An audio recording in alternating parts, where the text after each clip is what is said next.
The title of the podcast came from a mean Reddit comment about me, which I don't really let myself read Reddit anymore.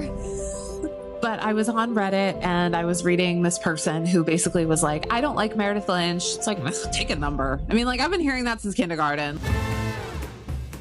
I learned pretty quickly, that when you're deep diving people who have access to a lot of power and money, you have to be super careful. One of the first deep dives that I really got into was that I was doing this content on Rachel Zoe, who had these subscription boxes. Were people not receiving their boxes? That's what I was being told. Rachel did not love that. And that was a wild ride because she got a little litigious. I grew up in a very regular, hardworking community. And when I see an injustice, even if it's as silly as people, not getting their subscription box, I'm going to say something.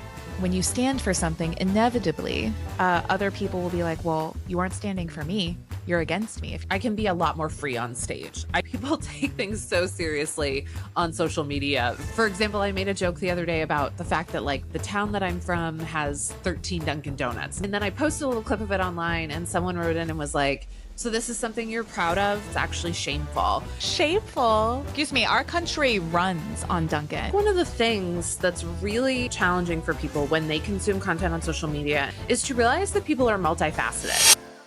Today, we are beyond thrilled to welcome a true queen of reinvention, Meredith Lynch. From her early days as a beauty influencer to becoming a viral TikToker exposing celebrity ties to private equity, and now a rising comedian and podcaster, Meredith has mastered the art of evolving her brand.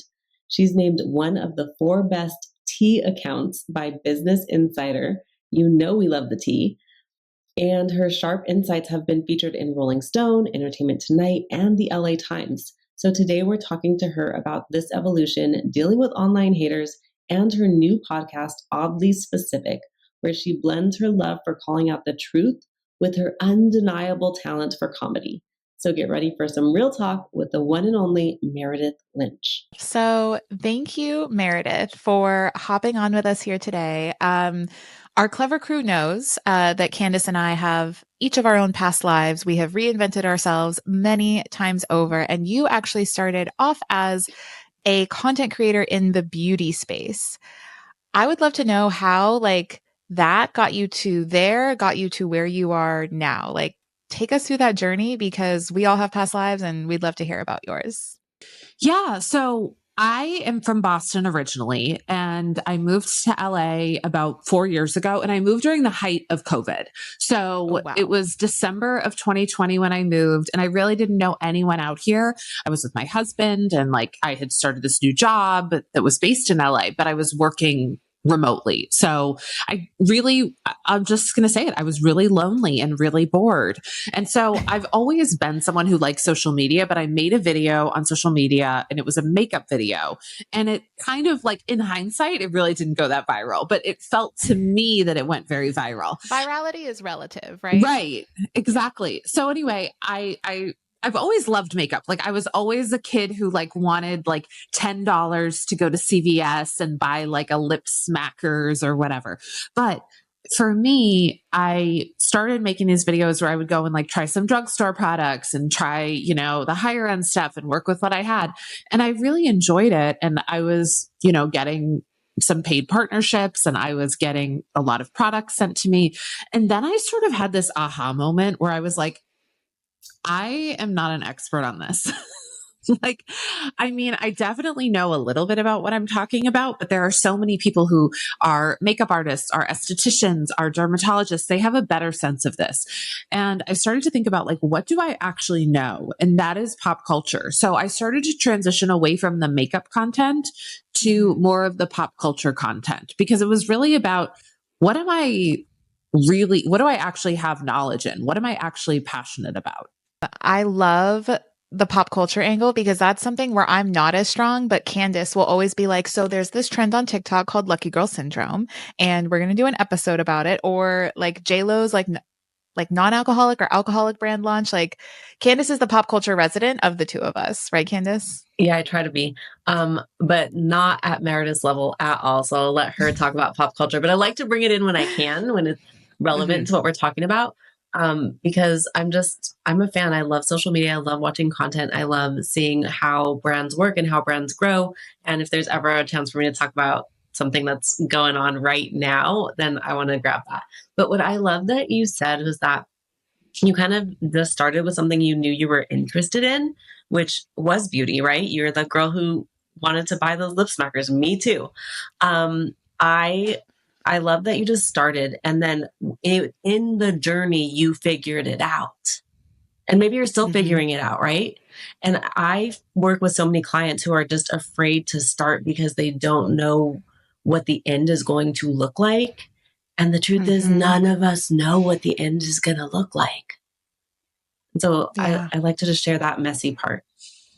Yeah. I mean, I think sometimes I do social media and consulting on the side a little bit. I've been really busy with my 9 to 5 lately, so I haven't really had time for that. But one of the things that I tell people is like, just start creating, because I'll talk to people who are like, oh, I want to get like everything set up. I want to have a strategy. I want to whatever. You can just start.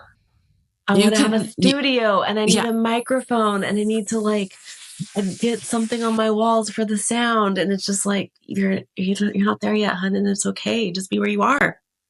Yeah. And people really love to see that journey. I love talking to people who've been following me since I was doing makeup. There are people I actually went back the other day and I looked at my first like viral video and I looked at some of the comments, and there was like a couple people who I still recognize from comments now. And I actually wrote to them. I was like, thank you for sticking by me. Like we've been on a wild ride.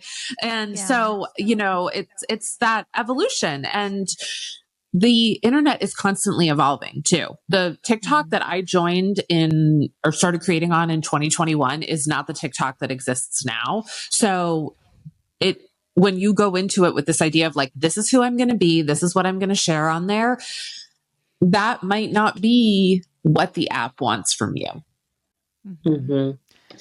So we know that today you're known for your TikTok deep dives. So tell us a little bit, like pull back the curtain, give us a peek. How did that get started and what makes you so passionate about this? So the deep dives actually started looking at celebrity what I eat in a days. You remember those? They used to be really big. They're not as big anymore. Oh my gosh. Okay. I actually, because like, boundaries and personal health, but like, I actually watch like what I eat in a days from like kind of regular people, but I've never actually watched from celebrities. That's interesting. Yeah. So what do they eat in a day? Like a cracker and water? Or it really depends on the person. And some of them are really wild. And so I started finding these what I eat in a days, and people started sending them to me too. And for a while, People Magazine had a feature where they would do what I eat in a days quite frequently. And so I started doing deep dives on the what I eat in a days. And so I would make these videos where I would just do kind of like funny commentary on them. There was one where the guy ate, I think it was 8 servings of salmon every single day. And that's a lot. I know. I'm like, honestly, I think he could have mercury poisoning. A lot of mercury in that? Yeah. I was going to say, like, can we get some heavy metal poisoning or testing done on him? Not poisoning, but like, oh my gosh. So and I think also too, keep in mind, especially now that I've been doing this for so long, I also wonder like how many times is the publicist just sending something in? That's true. Or like, how often is it just so they can promote, maybe the nutrition supplements that they're taking that they have a sponsorship with. So like, it's all very cultivated. And I think that's really important for people to keep in mind anytime that they see something from celebrities.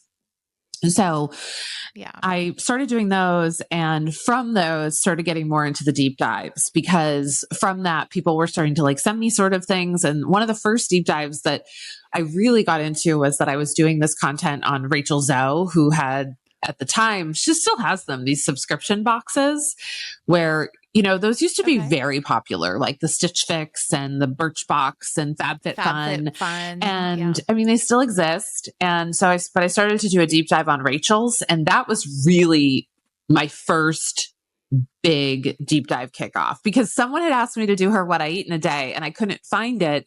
I couldn't find one, I think. And so I was like, oh, well, let me like see what else she's up to. And then I found that she had these subscription boxes, and I did a deep dive on those.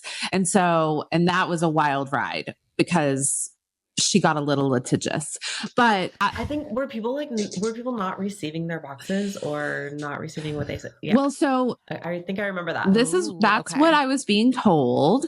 So basically, that's what I read. Yes, allegedly, when I looked at the boxes, I was reading the Instagram comments, and a lot of the comments were like, I ordered my box 6 months ago. How come it's not here yet? You charged my card twice. My box was missing an item. I mean, comment after comment like this.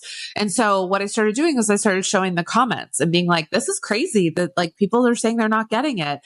And Rachel did not love that. She did not like me. I can imagine sharing those things. In fact, she accused me of photoshopping the comments. Oh, wow. Okay. Yes. So anyway, I learned pretty quickly, that when you're deep diving people who have access to a lot of power and money, you have to be super careful. But really and truly, I am just like a regular person. I'm not from a lot of money. I grew up like in a very like regular, hardworking community. And when I see an injustice, like even if it's as silly as people, not getting their subscription box, like I'm going to say something. Yeah. And so that's kind of the antithesis of the deep dives. I love that because like you said, you were using, there's so many pros and cons to social media. And I think using it to shine a light on things or to even give companies or brands an opportunity to make things right, they might not even, let's play devil's advocate.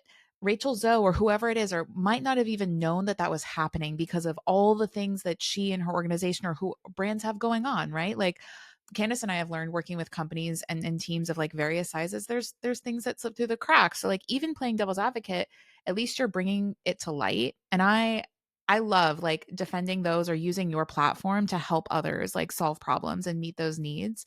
And I love that you weren't just like doing these deep dives for your own like edification. Like people were asking you like, hey, can you do this? Hey, can you do that? You were responding to them too and making like your community feel heard while also, potentially righting an injustice that could have maybe been easily fixed too. And so I love that.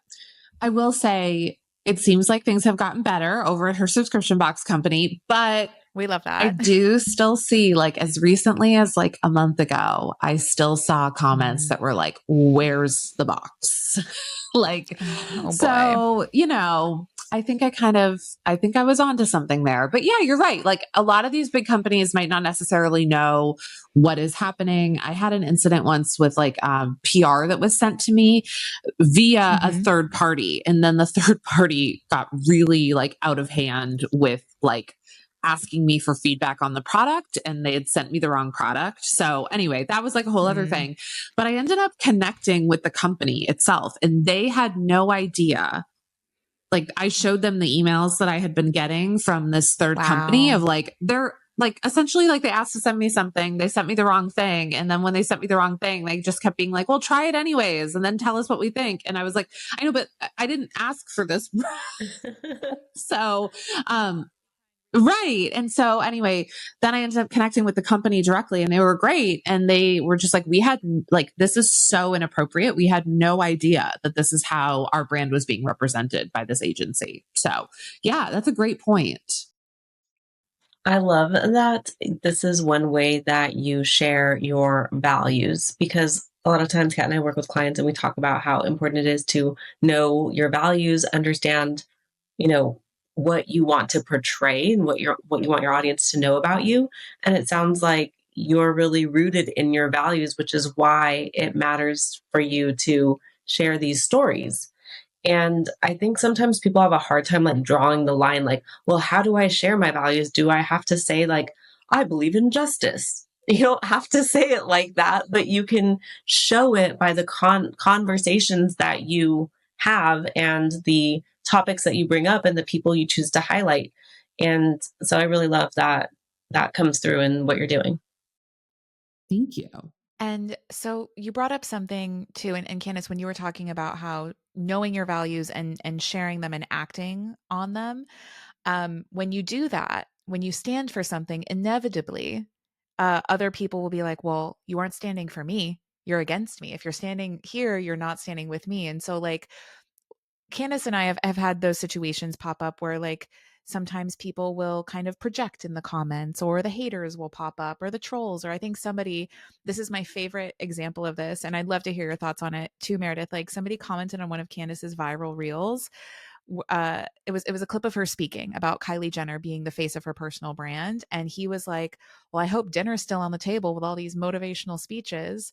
And I commented, was it something like that, or what was it specifically? Yeah, he said, so like I'm on stage in front of a lot of Being a people, boss. and he said, yeah, he was like, well, I hope dinner still gets made on top of these motivational speeches that you like to give, basically. Yeah. And I responded, well, Candace's community, all of us like definitely came to her defense, but I was like, it's so funny that he said that about you because you actually do make dinner. I don't. I was like, so I actually love making she dinner. does. And that was the irony. That's the ironic right? thing. And I'm like, you can come over to my profile or not. I'm just going to block and delete you. Like, cause I'm not the one who makes dinner. Like, that's why I have to be with a chef so he can help make me dinner. But like, wait, are you with it? Do you have a chef in your life? I do. Yes. See, that's her really partner smart. is a chef. Oh my gosh, Meredith, we are gonna trade stories about dating a chef. I've thought about doing. Oh no, I don't have a chef. I don't. Oh my God, no. Oh God, no. I just meant like, what a smart way to outsource. I mean, we're all about leverage here. JK, so you're not with a chef. Meredith Lynch. No, I'm married. I'm married to a wonderful person who can, he can make mac and cheese. Like, it's nostalgic, right? It's nostalgic. It feeds you in a different way. Yes. Yeah, I do cook though. I love to cook, but yes, I totally know what you mean.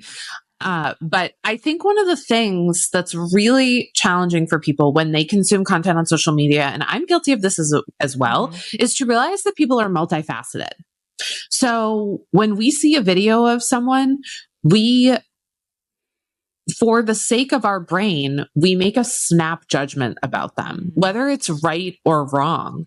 So, and a lot of times it brings up our own insecurities. And, in particular, there's a lot going on right now in our country, and I hold different views than some people. And I have gotten a lot of like, you are a childless, miserable woman. I get those quite frequently. Jeez. And those comments are really, really hurtful. But I also see where they're coming from. They're coming from they're coming from a snap judgment. They're coming from a place of pain. And, I do think as a woman content creator on the app, I do find like I get a lot of nasty comments pretty quickly about my physical appearance, my, life choices, whatever they may be. But I think it comes from like a place of making a snap judgment about someone. Yeah. It's a very, emotionally mature response and awareness, but it still hurts. And so I think like, I like now too, that like you see on Instagram, it says like, welcome to the conversation. Let's be respectful. Like even just like making those, little tweaks, but yeah, people are going to be people. How do you, when you get those comments and they sting a little bit, do you have something you say to yourself? How do you push through it? Because I know that there has to be some days when you're just like, oh, like, why do I do this? And then you kind of push through, right? So like, what does that look like for you? Well, it really depends on how I'm doing that day. Yeah, for sure. That definitely plays a role in it. So when I do see a comment that hurts me, one of the first things I do is I check in with myself, right? So how am I feeling right now? I don't know if you're familiar with HALT, which is like, am I no, but tell hungry, us. Angry, lonely, or tired? So when I receive something like that, first I check in and I'm like, okay, am I any of these things right now? Because that's going to affect how I perceive this comment, right? And if I am one of those things, then like, maybe it's best to just like push it aside in self-care. I have to keep in mind that like, my life is like, is a huge, big, long line. And everybody who sees me on social media, whether they love me or don't love me, is seeing a microscopic dot in that line. So they don't know me. Their opinion of me does not hold weight.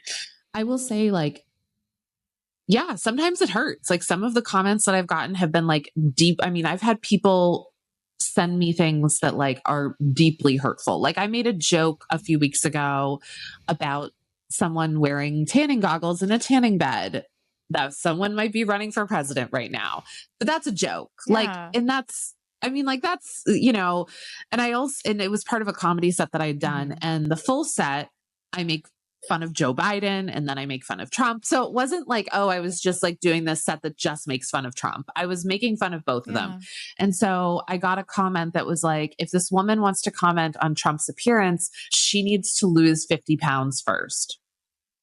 And it did hurt. Yeah. It does hurt. And the other thing is like, I actually wasn't commenting on Trump's physical appearance. Like if he wears the tanning goggles in the tanning bed, that's kind of like a personal choice. So like, I also really try, you know, at this point in my life, like I try not to comment on like the physical things that people can't change. Right. If like, I'm going to make a joke about the shirt you wore, fine. If I'm going to make a joke about your tan line, fine. But I'm not going to make a joke about somebody's body or somebody's teeth. And I get that kind of stuff a lot. So I think like also remembering that like, well, like that's a choice to talk like that. That's a choice to be like that in the world. And it also reminds us how we don't want to be. And like, to be fair, look at any person on social media and look at like all of their comments. Like look at Simone Biles' comments before the Olympics and you'll just be like, there are a lot of weirdos out there. Yeah. That's what I would say. And so that's kind of how I try to look at it. Yeah. The HALT framework: hungry, angry, lonely, or tired. Yeah, I mean, that's so at good. the end of the day. Yeah, it's so good. That is Clever Crew. Take notes. HALT. Thank you, Meredith. It's technically from 12 Step, but I think it's really helpful. Totally. But yeah. And I mean, honestly, sometimes I've ended up talking to people who have sent me really nasty comments and, you know, they like, I had somebody, you know, leave me some really nasty comments about my appearance. And when I followed up with them, they were like, I'm really sorry. I was having a really bad day. I was really not feeling good about myself and I took it out on you. Yeah. And, you know, I forgive that person 1,000%. That's fine. But I hope that like in the future, they go for a walk or have a snack instead of going and and saying something to me. Right. So you brought up comedy. So you're now actually like ventured into this new arena. And I want to know how you've been able to balance like the serious nature of your work, because I know there's a serious side. You talk a lot about private equity, and that doesn't seem so comical necessarily. How do you like balance the lightheartedness of comedy with other things that you talk about online? Yeah, I mean, that's definitely a challenge in some ways. I can be a lot more free on stage. I can make jokes on stage that I could never make on social media. And I don't mean because they are like line crossing, but because people take things so seriously on social media versus on in person. And exactly. Seeing someone up on stage. They can read you better. Yeah. So when I think about it, doing stand-up is like a freedom in a way to make the jokes that I might not be able to make on social without people like freaking out. So for example, I made a joke the other day about the fact that like the town that I'm from has 13 Dunkin' Donuts. Now I think it only has 9, but at one point it had 13. And so I made this joke about it on stage and people really liked it. Corinne was there actually. And then I posted a little clip of it online and someone wrote in and was like, so this is something you're proud of, that your town has 13 Dunkin' Donuts? It's actually shameful. And I was just like, this is the difference. Excuse me, our country runs on Dunkin', right? Okay, exactly, including me and my ass, who's always on the go. Right? Do you like Dunkin', Kat? I love Dunkin'. Me too. Candace, where are you on Dunkin'? I get the regular coffee at Dunkin' that has the cream and sugar in it already, just as is, and I can do that. Are you a Starbucks person? Probably more than Dunkin'. Okay. But I probably am I'm like a once a week coffee girl. Oh, wow. You only need coffee once a week. I know, she's superhuman. She drinks so much water. Like she reminds me to drink water. Teach me. Oh my God. Right. I'm like, put the IV in the second I wake up. Like, oh my God. So anyway, the way that I see it is like comedy on stage gives me an opportunity to like be silly and be goofy. And, you know, the personal connections that I've been able to make through comedy have been really life-giving. So social media is really fun. Don't get me wrong, but it can be very isolating. Yes. It's you and your phone and you're alone. And one of the things that I tell people when I talk to them about, you know, if they're saying, oh, I want to start making content or something, the things that you do on the app should be so the quality of your life is better off of the app. And I try to keep that in mind. I have made so many friends from being on social media. It's been amazing. But we can all fall into that trap of just becoming like isolated on our apps and on our phones. IG friends. Yeah, right. We never actually see them in real life. Right. And so what comedy does for me is it makes me like have to go to open mics. It makes me have to go to class because I've been in comedy classes now for like the last year. So it gives me this like other outlet, and it's made me connect with a lot of really cool, especially women here in LA. There's a couple of cool men. No, I'm just kidding. But like I've met so many cool women doing comedy, and that has been like, I can't walk away from that. And I think it just gets to like two things can be true. And sometimes like I weave some of that serious stuff into my comedy. Like right now I'm working on a whole thing about the Constitution for my comedy. Cause I think like the Constitution's kind of unhinged. Like it's just a bit out of date. We got to give it a facelift. Just give it a facelift, maintain the essence. Exactly. Just like give it a facelift. Like, yeah. I mean, and so when people are like, well, it's in the Constitution, I'm like, yeah, it was written by like a bunch of owning white men in the late 1700s. Like we don't even use like the HR policy from last year at my job because it's out of date. So like, yes, that right there. So anyway, so like I try to sometimes blend some of that serious stuff into my comedy, but it's a lot of fun and it's a really fun outlet. Have either of you ever done stand up? No, never. No.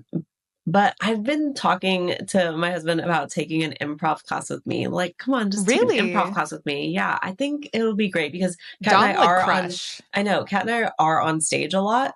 And I host workshops and I'm in front of people. And I think just even having some background can help connect even more.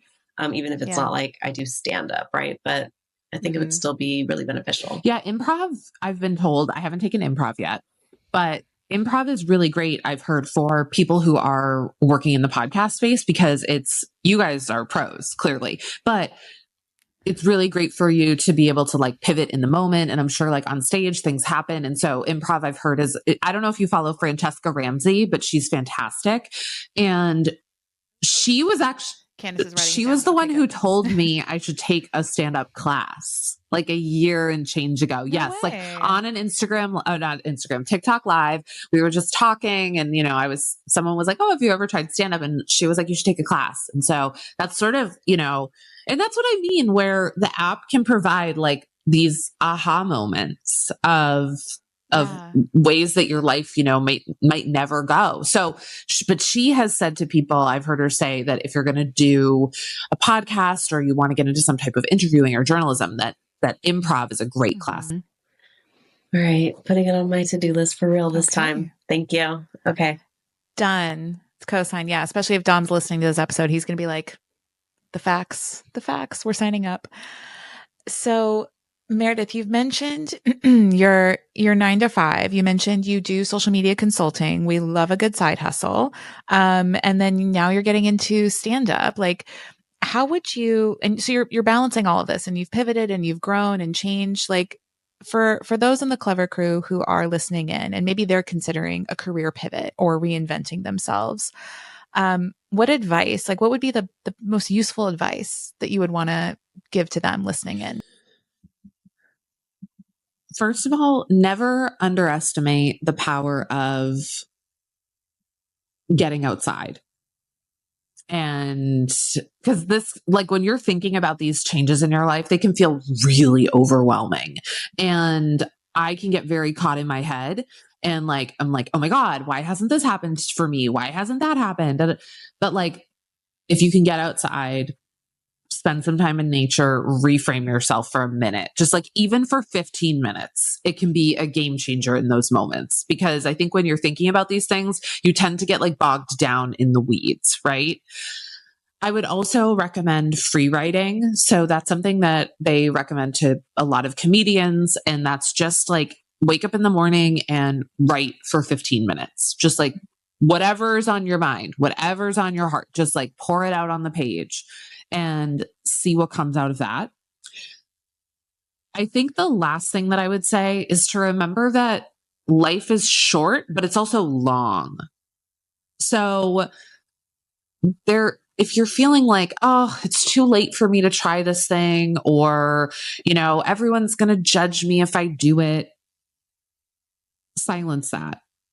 Because like I said, it's short, but it's also long, right? Yep. Like you don't want to have these regrets, but you also, people always say like, oh, it's later than you think. No, it's not. It's earlier than you think. That's what I believe. Yeah.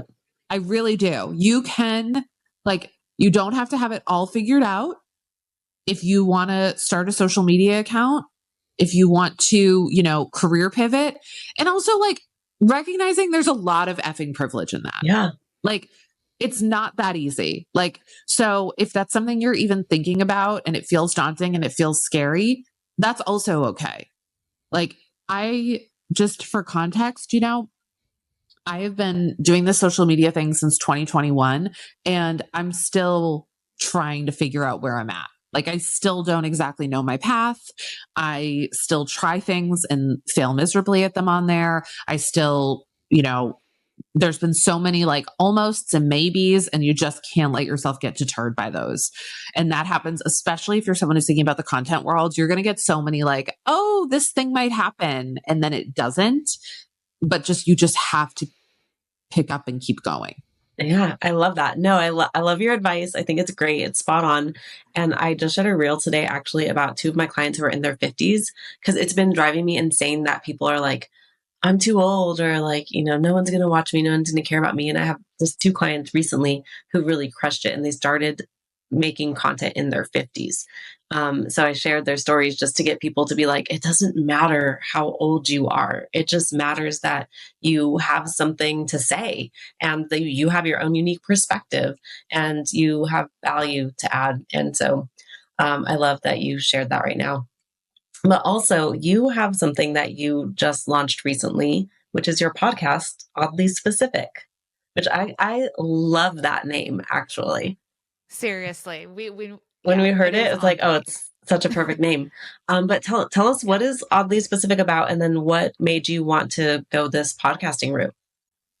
Yeah. So Oddly Specific, which actually the title of the podcast came from a mean Reddit comment about me, which I don't really let myself read Reddit anymore. Yeah.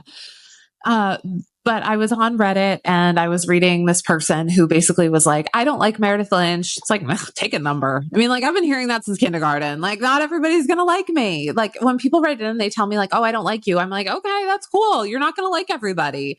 But, they said, I don't like Meredith Lynch. She remembers the most oddly specific detail, and then she fixates on it for like ever. And I was like, yeah, that's the bit.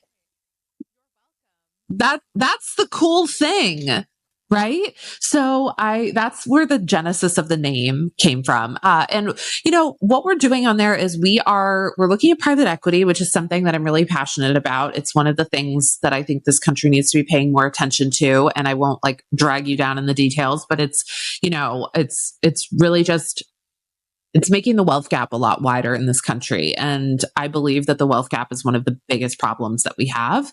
And so essentially, we typically either do an episode about private equity and then go into a little pop culture.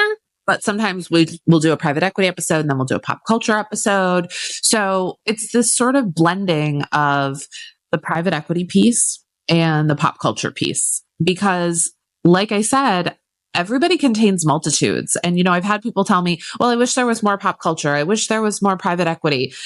And, if you don't like it, just wait till the next episode because it might have what you want. But I started doing it because it's one of those things that I feel like I waited too long to do. So when I tell people like, just go for it, I wish I had started earlier. I kept thinking like, oh, it's not ready yet. Or, oh, I tried to find a network and that didn't work out. And so I just feel like it's a way for me to build a little bit of that community and have these conversations that I really want to have in a longer format. And I'm going back to like when I started with content. I'm not an expert on a lot of stuff, but bringing in the experts and having those conversations and learning together is, I think, where a lot of the fun happens on the podcast. You are just continuing to pull back the curtain. It's like the next iteration. You went from TikTok deep dives to now you're connecting what people are seeing in, pop culture accounts to where's the money going, right? Who's actually getting rich? What do these agreements look like? Like, I think that's the peek behind the curtain. That's a superpower. All right. Rapid fire, Meredith. No wrong answers. Just first thing that pops into your mind. What was one of your childhood nicknames? Lala. Oh, that's so cute. Yes, my mom did childcare for this little boy, and he always called me Lala. And I always was like, I don't know where it comes from, but I did become Lala for a lot of people for a long time, which is weird because there's no L in my name. There is not. That's okay. All right. Next question. Now, as we're approaching fall, right? We're in summertime at the time of this recording. Are you, especially being in LA, are you team pumpkin spice? Or are you team anti-pumpkin spice? I am team whatever gets you through the night. Like, I've never had a pumpkin spice latte. I don't know that I wouldn't. I don't think I've ever had an occasion to, but life is really hard. So if getting a little treat makes your life better, I am all for it. I love that. You are team human support. I am team. We love that. Spice. You are. Okay. What is in your business, in your work, all that you do, what's the most underrated tool or software that like saves your sanity? Wow. That's such a great question. I would say CapCut. Yeah. I love CapCut. We do love a good video editing. Love that. Best advice you've ever received? Best advice I've ever received. I had a job once and we used to always say to each other, I don't know where the genesis of this came from, but when things would get hard, we'd say, caffeinate and get over it. And I still say it to myself like every day. Yeah. Caffeinate and get over it. I love that. So good. So simple. All right. Slightly easier question, or maybe not. Who's your celebrity crush? Oh my God. It's so funny that you say that because someone just left me a comment like an hour ago on social media that was like, I think you have a crush on Teddy Mellencamp. And I was like, first of all, like, that's totally fine. But like, I'm straight. Not that she's not beautiful. I'm married to a man. And so, I wrote back and I was like, no, they were like, I think you have the hots for Teddy Mellencamp. And I was like, honestly, my only crushes are my husband. And this is like so specific. My husband and Bob Odenkirk. Do you know who that is? Yes. Better Call Saul. He's got that allure. Yes, right? There's something about him in the suit with the hair and then the eyes. Yeah. Okay, guys, we're recording a podcast. Bring it back. We are. Okay. Yeah, rapid fire. Right. Okay. A few more questions. Okay. Meredith, what was the last book or audiobook you couldn't put down? Oh, I have this person on my podcast tomorrow. So the book is right here. It's called Just the Funny Parts with Nell Scavell. And she was the showrunner and the creator of Sabrina the Teenage Witch, among many other things. That's so cool. Love that. Yeah. Cool. All right. Candace is one of her pastimes is finding her at the airport. She's always on the go. So, Meredith, when you travel with or without your husband, what's your airport arrival time? Is it 2 hours before boarding or 2 minutes? 2 hours. Oh, thank goodness. Yep. Candace is team 2 minutes. I'm team 2 hours. I just like to walk onto the plane. I don't want to wait. I just want to go. Yeah. I would love to be that chill, but I'm not at all. Nope. Yeah.